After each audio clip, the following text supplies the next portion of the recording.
जी हाँ, ओवैसी जी की अगर आप लोगों ने ये वीडियो ना देखी तो समझ लो कुछ नहीं देखा। हकीकत बता रहा हूँ आपसे, हो सकता है कि आपके सामने ये वीडियो इससे पहले और आ गई हो, लेकिन सरकार को आईना दिखाया है, ये फोटो ही नहीं दिखाया है, और भी बहुत कुछ बताया है। सिर्फ यही नहीं, ऐसा सरकार को आईना दिखाया है जो बातें कही हैं वो इतनी काम की कही हैं कि आप खुद कहोगे वाकई मजा आ गया। तो चलिए पहले आप ओवैसी जी की इस वीडियो को देखिए, हम इस पर रिएक्शन देते हैं। तो चैनल से जुड़े रहना और बने रहना, अच्छे और सच्चे पैगाम आपको यहाँ पर मिलते रहेंगे। यूट्यूब पर देख रहे हो तो चैनल को सब्सक्राइब कर लेना, और फेसबुक पर देख रहे हो तो हमारे पेज को फॉलो कर लेना। आइए इस वीडियो पर रिएक्शन देते हैं और देखते हैं कि मुसलमान कौन है, वो मुसलमान जिसका जिक्र ओवैसी जी ने संविधान के अंदर किया है, कि संविधान के अंदर इनका फोटो है।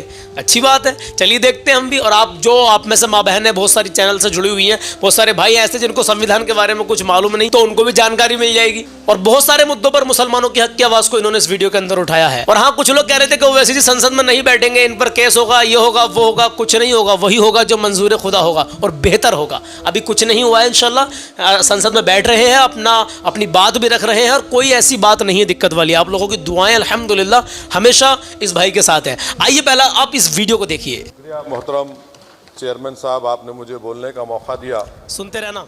मैं शुरुआत में बताना चाह रहा हूं कि मैं हुकूमत की तरफ से लाए गए इस रेजोल्यूशन की मुखालिफत में बोल रहा हूं, और मैंने अमेंडमेंट्स भी दिए हैं प्रेजेंट एड्रेस के लिए। और चेयरमैन साहब, आप उर्दू को जानते हैं, किसी एक शायर ने शायद बरसर इख्तिदार जमात के लिए ये शेर कहा होगा कि उसूल बेचकर मसनद खरीदने वालों, निगाह अहले वफा में बहुत हकीर हो तुम। वतन का पास तुम्हें था ना होगा कभी, कि अपने हिर्स के बंदे हो, बेज़मीर हो तुम। इज़्ज़त नफ्स किसी शख्स की महफूज नहीं, अब तो अपने ही निगहबानों से डर लगता है। डंके की चोट पे जालिम को बुरा कहता हूँ, मुझे सूली से न जिंदानों से डर लगता है। बेशक मोहतरम चेयरमैन साहब, मैं आज इन लोगों की तरफ से बोल रहा हूँ जो दिखते तो हैं, जिनके बारे में बात तो होती है मगर उनकी कोई नहीं सुनता। मैं उनके बारे में बोल रहा हूं जिनके बारे में वज़ीर आज़म मोदी ने कहा था कि घुसपैठी है। मैं उन बेटियों और माओं के बारे में कह रहा हूं जिनके बारे में मोदी ने कहा कि ज़्यादा बच्चे पैदा करते। मैं उन मासूम नौजवानों के बारे में कह रहा हूं जिनको मॉब लिंचिंग के ज़रिए मारा जा रहा है। अल्लाह। मैं उन बेज़ुबान माँ और बाप के बारे में बोल रहा हूँ जिनकी औलाद आज इस हुकूमत के गलत कानून के चक्कर में जेलों में सड़ रहे हैं। बीजेपी मुसलमानों की नफरत पर जीतती है, और मुसलमानों के नाम निहाद मसीहा मुसलमानों के 90% ज़्यादा वोट हासिल करते हैं, मगर फिर भी इस ऐवान के दरवाजे नहीं खुलते मुसलमानों के लिए, और सिर्फ 4% मुसलमान जीत कर आते हैं। सर, संविधान सिर्फ एक किताब नहीं है जी, सुने, जिसे चूमा जाए। संविधान एक किताब नहीं है जिसे दिखाया जाए। संविधान एक सिंबल भी है, मगर संविधान एक हमारे बुजुर्गों के ख्वाबों की किताब है। हमारे जमहूरियत को हमारे बुजुर्गों ने इस तरह समझा, हमारे फाउंडिंग फादर्स ने इस तरह जमहूरियत को समझा कि इसमें हर समुदाय और मजहब और समाज के मानने वाले लोगों की राय को शामिल किया जाएगा इस मुल्क को चलाने के लिए। मगर इस ऐवान में सिर्फ 4% मुसलमान जीत कर आते हैं। मैं संविधान से जो मोहब्बत के दावे करते हैं उनसे कहूंगा कि कभी उठाकर पढ़ो कॉन्स्टिट्यूंट असेंबली डिबेट्स में कि नेहरू ने, HC मुखर्जी ने, सरदार हुकुम सिंह ने माइनॉरिटीज के बारे में क्या कहा था। सर, वतन अजीज का मुस्तकबिल कैसा होगा जब बीजेपी मुझे गायब करना चाहती है, और दीगर हिज़्ब इख्तिलाफ की पार्टियां के लिए मेरा वजूद सिर्फ वोट डालना और अपनी खबर में जाकर सो जाना है। इसीलिए आप देखते हैं कि समाजी इंसाफ है सर कि 4% मुसलमान जीत कर आते हैं। सर, इस ऐवान में OBC समाज के MP अब अपर कास्ट के MP के बराबर हो चुके हैं। OBC समाज के MP अब अपर कास्ट MP के बराबर हो चुके हैं, और 14% मुसलमान सिर्फ 4% जीत कर आते हैं। CSDS का डेटा ये बताता है कि इस मुल्क में जो वोट बैंक है, जो एक मुश्त वोट डालता है, वो अपर कास्ट का है। मुसलमान का कभी ना वोट बैंक था ना कभी रहेगा। सर, 4 जून के बाद 6 मुसलमानों की मॉब लिंचिंग हुई। 11 घरों को मध्य प्रदेश में मोदी के बुलडोजर ने निस्तो नाबूद कर दिया। हिमाचल प्रदेश में एक मुसलमान की एक दुकान को लूट लिया गया, और हिज़्ब इख्तिलाफ की पार्टियों की तरफ से सन्नाटा है। शायद अब वक्त आ चुका है कि लफ्ज़ मुसलमान का नाम लेना भी अब उस पर पाबंदी आयद कर दी जाएगी। अपने प्रारंभिक भाषण में माननीय आप लोग बैठ जाएं। माननीय सदस्य ने माननीय सदस्य बैठ जाएं। माननीय सदस्य ने अपने प्रारंभिक भाषण में जो शब्द प्रयोग करा है उसको ऑथेंटिकेट करा जाए। और अभी उन्होंने उल्लेख करा कि मोदी के बुलडोजर ने वहाँ मॉब लिंचिंग करा है, उसको भी ऑथेंटिकेट करा जाए। निश्चित तौर से इसको ठीक है, ठीक है, ठीक है, ठीक है, ठीक है। उवैसी साहब जब भी कोई बात नहीं सर, आप चेयर पर बैठे हैं जी, इसलिए आप मंत्री जी को पेट में दर्द हुआ, माशाल्लाह, शुक्रिया उनका। नहीं, तो सर मैं ये बोल रहा था, जवाबदेही है मैं अरे ये नहीं, मंत्री इससे की बुरी बात क्या है? पेट में दर्द हो सकता है। वो दर्द ये सब ठीक अच्छा, नहीं। दर्द हुआ, चलिए दर्द हुआ, दिल का दर्द हुआ। तो सर, जो नरेंद्र मोदी को मैंडेट मिला है वो सिर्फ और सिर्फ मुसलमानों की नफरत पर और हिंदुत्व की वजह से मिला है। बेरोजगारी का आलम यह है सर कि मोदी सरकार के 5 साल में 75 लाख एस्पिरेंट्स की जिंदगी बर्बाद हो गई। 6 पेपर लीक हुआ। बेरोजगारी का आलम यह है सर कि रशिया जा रहे हैं, वहां जाकर अपनी जानों को दे रहे हैं। बेरोजगारी का आलम यह है कि नरेंद्र मोदी रोजगार का कैंप चलाती है नौजवानों के लिए कि तुम इजराइल में जाकर काम करो, उनको कैनन फॉडर बना रही है ताकि फलस्तीनियों की जायदादों को हड़प कर सके। ये भी कंक्लूड कर। अरे सर, मेरा टाइम है। कहाँ टाइम है सर? आप ये टाइम ले लिए मेरा। सर मैं 2 मिनट दीजिए। ये विश्वगुरु की पॉलिसी है। इजराइल को 27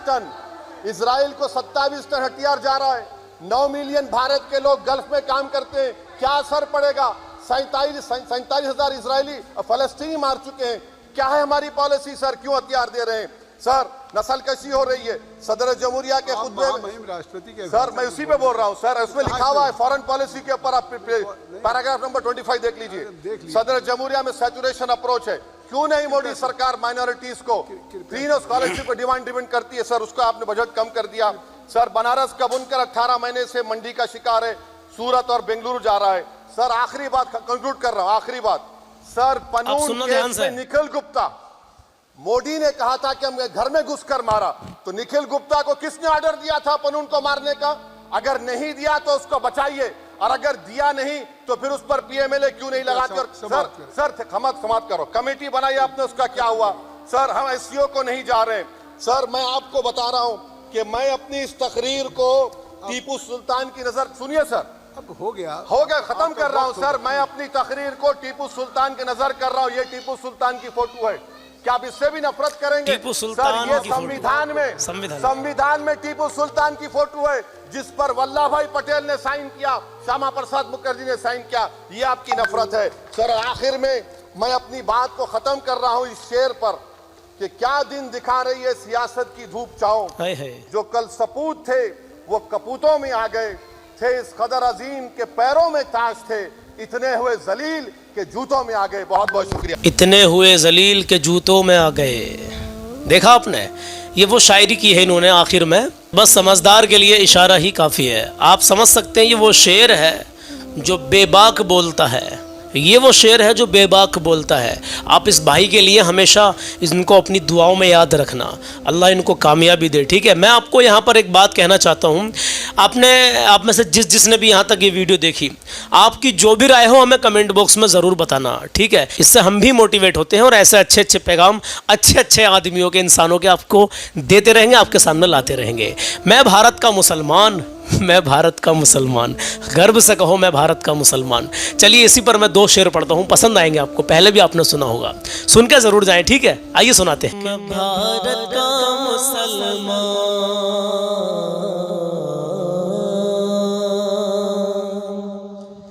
मैं भारत का मुसलमान, मैं भारत का मुसलमान, मैं भारत का मुसलमान। राजा मेरा ख्वाजा है इस देश का सुल्तान, मैं भारत का मुसलमान, मैं भारत का मुसलमान, मैं भारत का मुसलमान। दिल्ली में निजामुद्दीन, कहे सुभान अल्लाह। दिल्ली में निजामुद्दीन, कलियर में मेरा साबिर है जिनकी बड़ी हस्ती, और शहर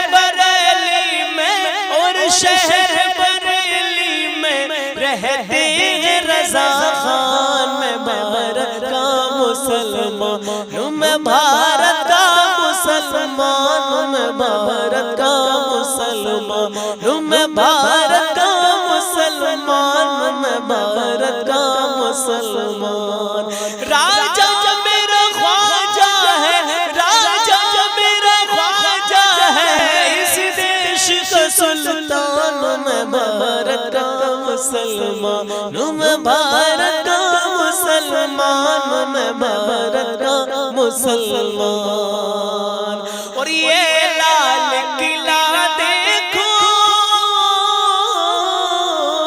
ये लाल किला देखो, ये ताज महल देखो, मीनारों की ऊंचाई है मिसल जबल देखो, जाओगे वहां पाओ, जाओगे जहां पाओगे बस मेरी पहचान। मैं भारत का मुसलमान हूँ, मैं भारत का मुसलमान हूँ, मैं भारत का मुसलमान हूँ, मैं भारत का मुसलमान हूँ, मैं भारत का मुसलमान। चलिए आखिरी शेर कि छोड़ा था न छोड़ूंगा, छोड़ा था न छोड़ूंगा, बातिल ये वतन में तो अरे बांधे हुए फिरता हूँ, माथे से कफन में तो मैं शान हूँ भारत की, मैं शान हूँ भारत की, और भारत है मेरी जान। मैं भारत का मुसलमान हूँ, मैं भारत का मुसलमान हूँ, मैं भारत का मुसलमान हूँ, मैं भारत का मुसलमान हूँ, मैं भारत का मुसलमान। कमेंट करके बताएं किस किस को ये कलाम पूरा सुनना है। इंशाल्लाह सलमान रज़ा ऑफिशियल पर पूरा पढ़ कर डाल देंगे बहुत जल्दी। तो बहुत बहुत शुक्रिया कि इस चैनल पर भी आप बहुत सारा प्यार दे रहे हैं। और जो भूसी डैम में यानी लोनावाला में मुंबई के जो डैम में वो हादसा हुआ है, पानी में एक परिवार बह गया है, उनका एक बच्चा अभी तक नहीं मिला है, शायद मतलब मिल गया हो और किसी भाई को मालूम हो तो मुझे कमेंट करके बता दें। उनमें से जिनका इंतकाल हुआ अल्लाह उनकी मगफिरत फरमाए। मेरा कोई भाई उस परिवार के बारे में, उनके गांव के बारे में जानता हो तो मुझे ज़रूर बताए, कमेंट कर दें। और इंशाल्लाह मैं जाना चाहता हूँ, उस परिवार से मिलना चाहता हूँ। ठीक है, ज़िला बिजनौर में जो भी हमें देखते हो वीडियो को और उस गाँव के अतराफ़ के आसपास के हों जहाँ पर के वो लोग पानी में बह गए हैं, मुंबई में बह गए थे कुछ लोग, उनमें से बच गए हैं 4-5 लोग और 3 या 4 लोग ख़त्म हो गए हैं। बहरहाल अल्लाह उनकी मगफिरत फरमाए, आप उनके लिए दुआ करें। और मेरा कोई भाई वहाँ का हो तो मुझे ज़रूर कमेंट करके ज़रूर बताएं। ठीक है, मुझसे रब्ता करें, मुझे अपना नंबर कमेंट में सेंड कर दें। जज़ाकल्लाह, मिलते हैं अगली वीडियो में, अपना ख्याल रखें, अल्लाह हाफिज़।